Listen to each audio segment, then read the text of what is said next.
Please don't fall for the trap that you think that money will make you happy.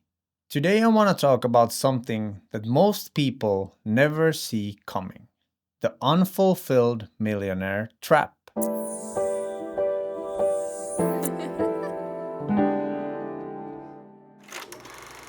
95% of all people still believe that money will solve all their problems.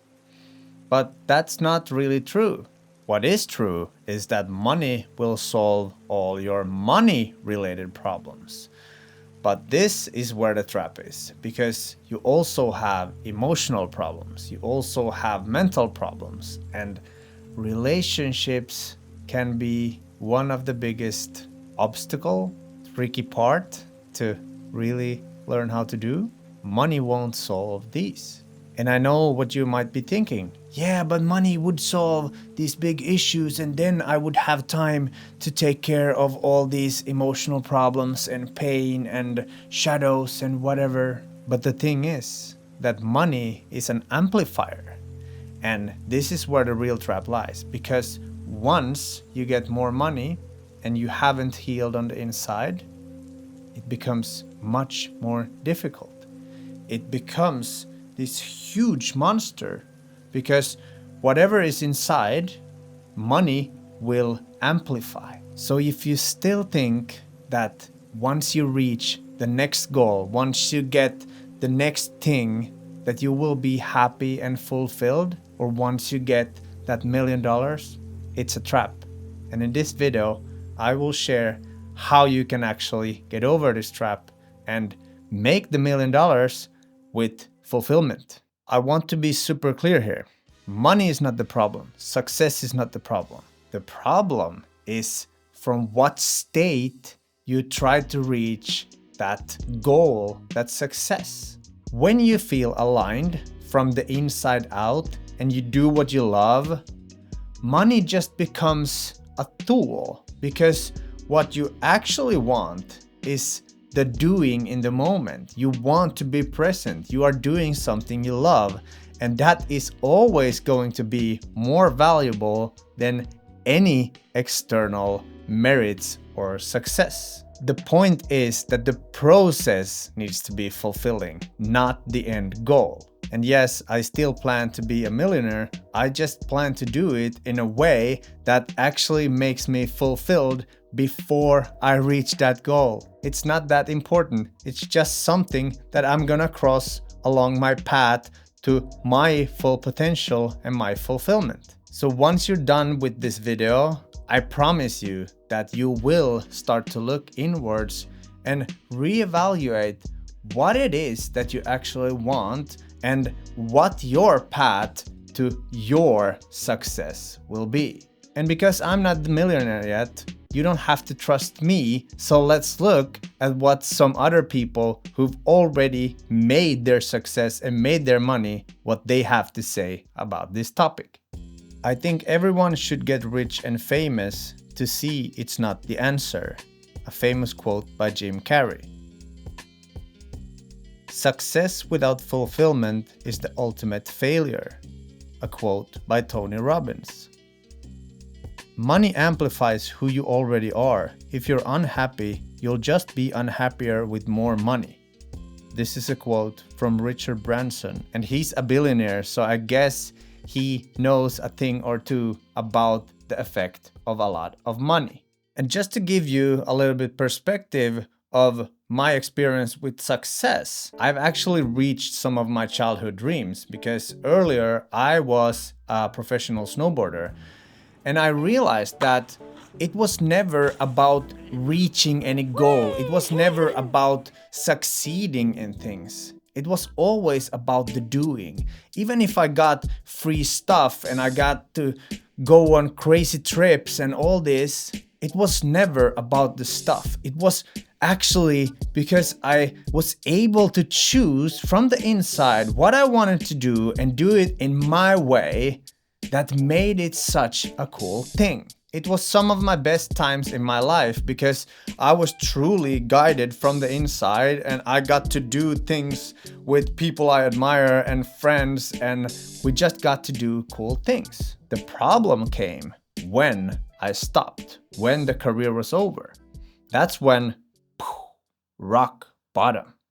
And if you're not familiar with rock bottom, that's when you actually have to face yourself. I recently saw a video about Will Smith and he talked about the same thing.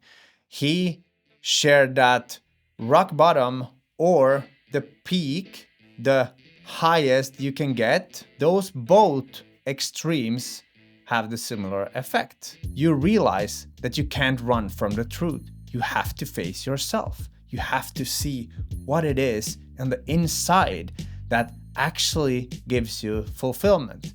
Because once you reach either end of this spectrum, you realize that you can't run anywhere anymore. And that's when the ugly truth comes up. But you don't have to wait. You can stay in the comfortable middle and realize that, wow, I don't have to make the same mistakes as all these other extreme people have gone through. I can actually start to following my inside now to avoid going to those extremes. Because from experience, I can tell you, it's not so nice to go into rock bottom. I don't know about the peak because I've never reached that high of a peak, but rock bottom, I assure you, you don't need to go there. So why are so many people still running after the success, still thinking that you will get fulfillment or you will be happy or you will allow yourself to be okay once you reach something? And why you will never be fulfilled doing that running? There's actually a concept called the hedonic treadmill that was coined by two psychiatrists in the 60s. So it's not a new thing. It's a thing that everyone should be aware of, but we still keep running after the next success. And the hedonic treadmill basically states that whatever goal you reach, whatever level you reach, balances out very quickly. It becomes your new normal. So if, let's say, you're now making 2K a month, then you get 5K a month, then you get to 10K a month, you get used to it and you're like, wow, I need some more. I need more dopamine, because dopamine is the neurochemical that actually drives you forward. So you want the next hit, the next hit, the next hit. And this is why they call it the treadmill, because it's a never-ending loop. And most people run this treadmill all of their life.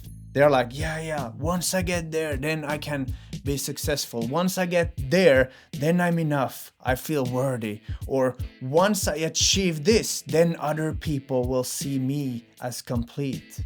No matter what you reach, the dopamine will eventually run out. You will go back to baseline and you will feel empty. This is the real trap. As long as you're running after anything external, this treadmill keeps going.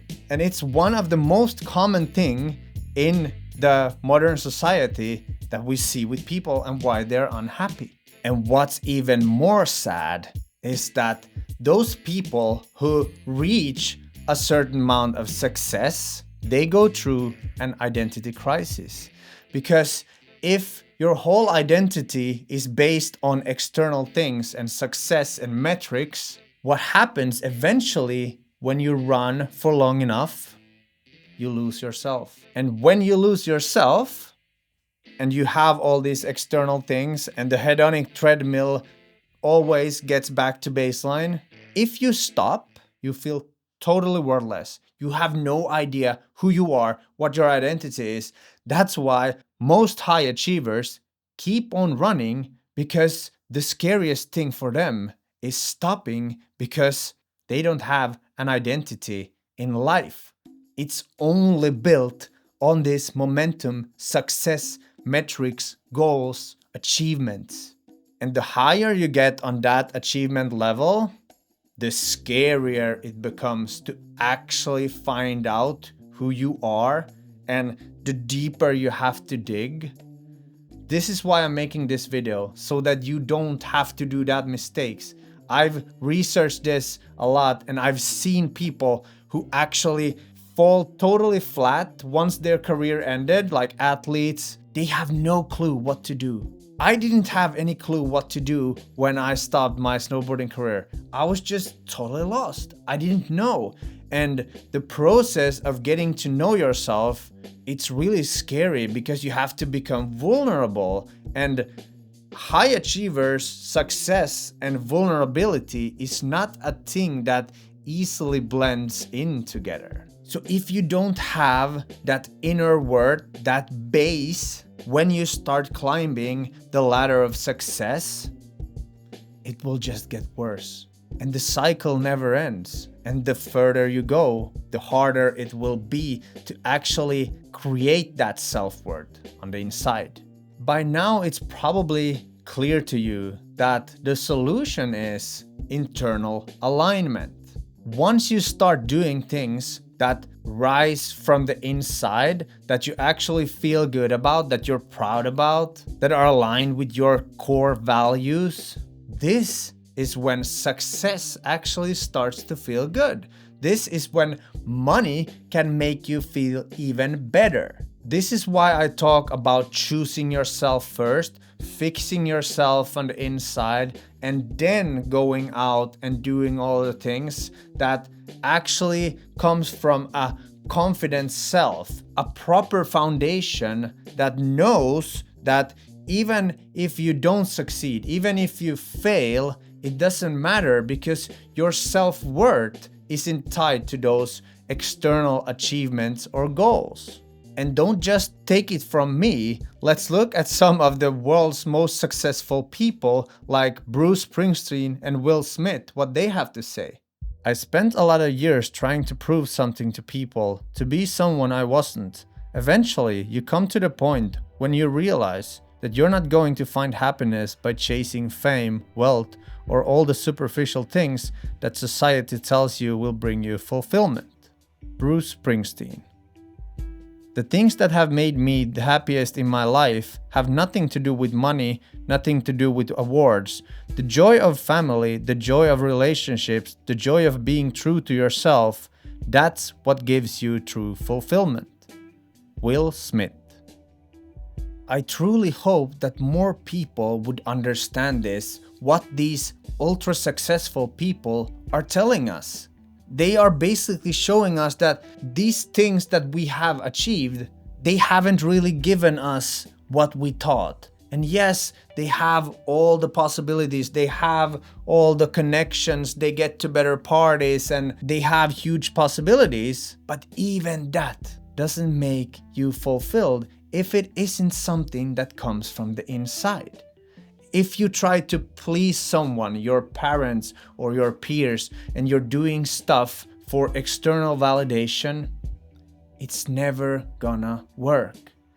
Any award, any money, any external thing will just be a tiny moment where you feel fulfilled and that you achieved something great, and then that moment is gone, and you're like, now what? And that feeling of now what should trigger the idea to go inwards and find out now what from the inside, and not go back on the treadmill to chase the next goal, chase the next milestone, chase the next award or achievement.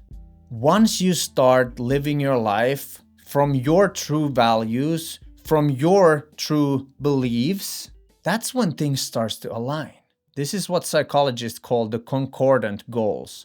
Goals that are actually coming from the inside, that is coming from your vision of your life and nothing external. Research done by psychologists show that this is always going to be the better bet in the long run. And I know what you might be thinking, that, oh, but I'm scared to listen to myself. I don't know what I want to do. I've never done it. I don't have intuition. I don't have an internal voice. I'm scared. That's normal. The quickest way to learn who you are and what you want, what your values are, is to do stuff, try it out, and fail. Once you embrace failure as a part of the process to finding your truth, your internal voice, guidance, because we are so conditioned by society, by politicians, by religion, all these things to listen to external. That's why we are so lost with ourselves. Once we start to listen to that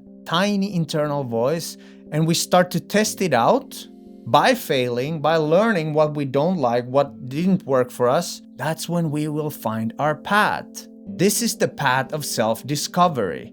It's when we turn inwards, it's when we take the chance to actually trust ourselves and walk our own path.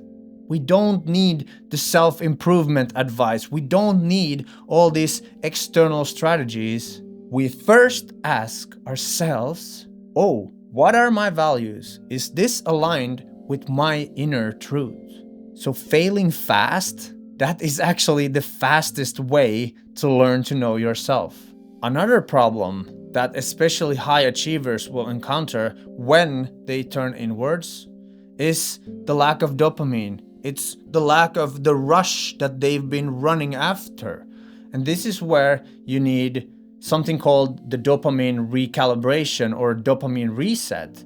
And that basically lowers the baseline of the need of dopamine. Because if you're used to running after things and achieving things, you are so used to getting these big hits. It's like a big dose of drugs, because the more you use something, the bigger the dose needs to be. It's the same with dopamine and goals and achievements. So the solution to this is to actually slow down, start meditating, start journaling, start thinking about what you are grateful for. Have these gratitude practices.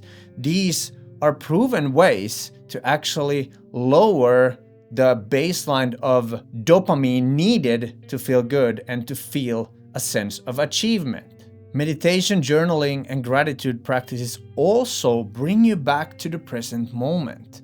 And that's another thing you need to realize, that there isn't anything else than this moment. And once you start living your life in the moment, not thinking about some external thing that you are worthy then, you embrace this moment, you accept where you're at in life, and you feel grateful for that.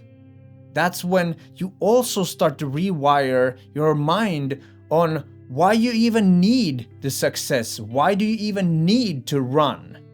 And once you start dealing with those issues that come from the inside, maybe your childhood and maybe trauma and these things that have made you feel unworthy, that have made you all these limiting beliefs on what you need to do in life or how you can live your life. These are the things that you will start to face when you turn inwards. It's important to remember that when you make the shift to going internal instead of chasing external things, you need to be patient. You need to think of it as a new start, of actually starting to grow that inner voice, starting to feel what actually matters to you. And the longer you have suppressed it and the more you have suppressed it, the more subtle the voice will be inside. If you stay patient and you stay compassionate with yourself while doing this process, it will slowly start to grow, and soon it will just be clear to you what your values are and how you behave, what your identity is, and how you let people treat you. And once you get to a certain point in this internal journey and you increase your self-worth and your self-esteem, you can start thinking about life as a scale. And all the external things are on this side, and on the other side is the internal things. And we never want to tip the scale too much. The optimal thing in life is when things are balanced. You shouldn't go just to the internal and be like this yogi who just sits still and doesn't do anything in the external world. That's not the point. That's an extreme too. And you don't want to be the hustle bro who just runs after the next thing on this hedonistic treadmill. You want to aim for balance. And this is when your true potential comes out, when everything is balanced. It's the yin and yang. It's the hot and cold. It's balanced. The duality. We live in a dualistic world. And once we realize that we should always strive for balance, we become complete. But the modern world is so focused on external things that we have lost the internal voice. This is why I'm making this video. You should start to listen to yourself. Fill your own cup first, because then, once you reach this balance, you have so much energy, you have so much money, you have so much resources that you want to start to help other people. This is where you get a sense of fulfillment and purpose, because life lived only for yourself is only gonna be this much. When you start helping other people and actually doing it from a place of fulfillment, that's when you increase your capacity for purpose and potential. So the real flex isn't how much you have achieved or what you've done in your life. The real success is how you've felt during the journey to those amazing goals that you still can have, but you are so happy with the journey that you're not even in a rush to get to any goal. And this one, Einstein said it best: strive not to be a success, but to be of value. And I think this sums it up. What value can you bring to the world? How can you best serve the whole? These questions by themselves can trigger huge ideas and really align yourself with what you're actually here to do. If you're interested to go even deeper into this internal personal world, I just created a shadow work video that explains what shadow work is, why it's so hard to see our shadows, and how we can actually find our shadows with a system that not many people are talking about. And I know from a personal experience that doing shadow work with your own particular shadows can be a life-changing thing. I've grown so much. I've found so much more potential on the inside. If you're interested in that, you can check that video right here.